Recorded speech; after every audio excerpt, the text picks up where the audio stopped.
જય શ્રી કૃષ્ણ. સ્વાગત છે તમારું છાયાની વાનગીઓમાં. આજે હું તમારા માટે લઈને આવી છું લાલ અને લીલા એવા રાયતા મરચાં અને રાયતા ગાજરની રેસીપી, જે તમારા જમવાનો સ્વાદ અનેક ગણો વધારી દેશે, એટલા સ્વાદિષ્ટ બનશે. તો ચાલો બનાવીએ.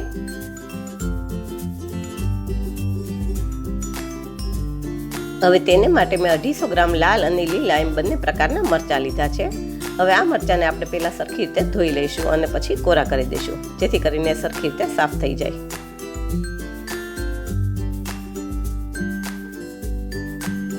હવે મરચાં સાફ થઈ ગયા છે, તો આપણે ડીટીયાનો ભાગ તોડી એક મરચાંના 2 ભાગ કરી અને વચ્ચેથી બીનો ભાગને કાઢી લેવાનો છે.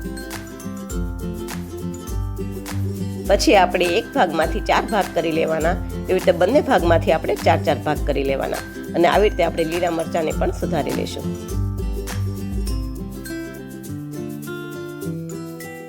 જો તમને મારી વાનગીઓ પસંદ આવે તો મારા વિડીયોને લાઈક કરજો, શેર કરજો અને મારી ચેનલને સબસ્ક્રાઈબ કરજો.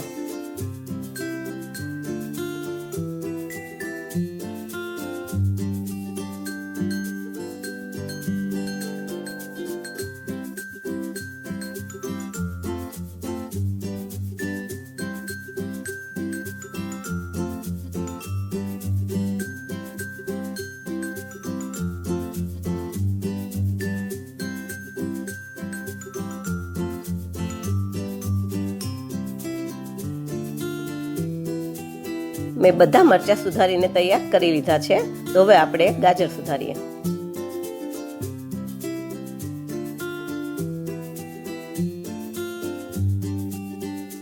મેં 250 ગ્રામ ગાજરની છાલ કાઢી ધોઈ અને કોરા કરી લીધા છે.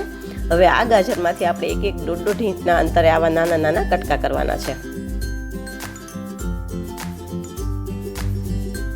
હવે એક કટકાના 2 ભાગ કરી અને વચ્ચેનો વ્હાઈટ ભાગ આપણે સાઈડમાં રહેવા દઈશું અને સાઈડમાંથી ચારે બાજુથી આવી નાની નાની પટ્ટી કાપી લઈશું.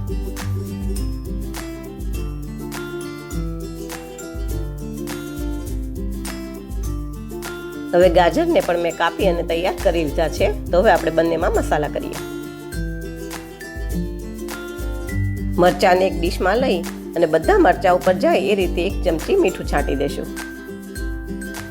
પછી એની ઉપર 1/2 ચમચી હળદર લઈ અને આખા મરચાં ઉપર પહોંચે એ રીતે છાંટી દેશું. હવે એની ઉપર 1/2 ચમચી અધકચરા ખાંડેલા કાળા મરી નાખશું. ત્યારબાદ એની ઉપર 1/2 ચમચી અધકચરા ખાંડેલા આખા ધાણા નાખશું. હવે સાથે 1 ચમચી વરિયાને પણ ચારે બાજુ ફેલાવી દેશું અને 2 ચમચી રાઈના કુરિયાને ચારે બાજુ ફેલાવી દેશું. આમાં આપણે રાઈના કુરિયાનું પ્રમાણ વધારે લીધું છે, કેમ કે રાયતા મરચાં છે એટલા માટે. હવે આપણે આની ઉપર ચારે બાજુ 1 ચમચી મેથીના કુરિયા નાખશું. પછી એની ઉપર 1 લીંબુનો રસ મેં કાઢીને રાખ્યો છે, એ ચમચીથી ચારે બાજુ નાખી દઈશું. આમાં બધા મસાલા લીંબુના પાણીથી જ પલળી જશે, એટલે આપણે ઓઇલનો ઉપયોગ બિલકુલ નથી કરવાના. હવે આપણે એને ઢાંકી અને 30 મિનિટનો રેસ્ટ આપશું.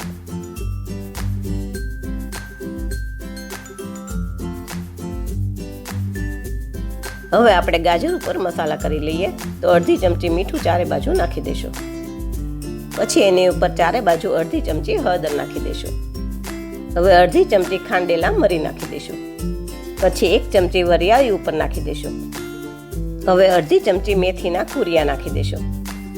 સાથે 2 ચમચી રાઈના કુરિયાને પણ નાખી દઈશું અને અધકચરા ખાંડેલા આખા ધાણા અને 5 ચમચી જેવી હિંગ નાખી દઈશું. હવે આમાં પણ મેં 1 લીંબુનો રસ કાઢીને રાખ્યો છે, એ ચમચીએથી ચારે બાજુ નાખી દઈશું. આ મરચાં ઓઇલ ફ્રી છે, તો પણ આપણે એને 1 મહિના સુધી ફ્રીજમાં સાચવી શકીએ છીએ. હવે ગાજરને પણ આપણે ઢાંકી અને અડધો કલાકનો રેસ્ટ આપશું. હવે અડધો કલાક પછી તમે જોઈ શકો છો આપણા બધા મસાલા લીંબુના પાણીમાં પલળી અને ફૂલી ગયા છે. તો હવે બધાને બરાબર મિક્સ કરી દઈએ.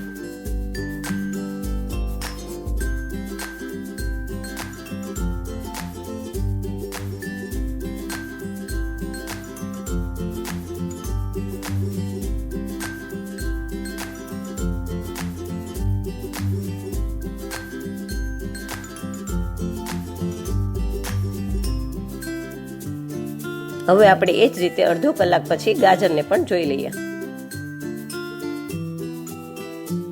હવે ગાજરમાં પણ બધા મસાલા લીંબુના પાણીથી પલળી અને ફૂલી ગયા છે, તો એને પણ આપણે મિક્સ કરી દઈએ. તમારે બીજા અથાણાની રેસીપી જોતી હોય તો મારી ચેનલ ઉપર વિઝિટ કરી શકો છો.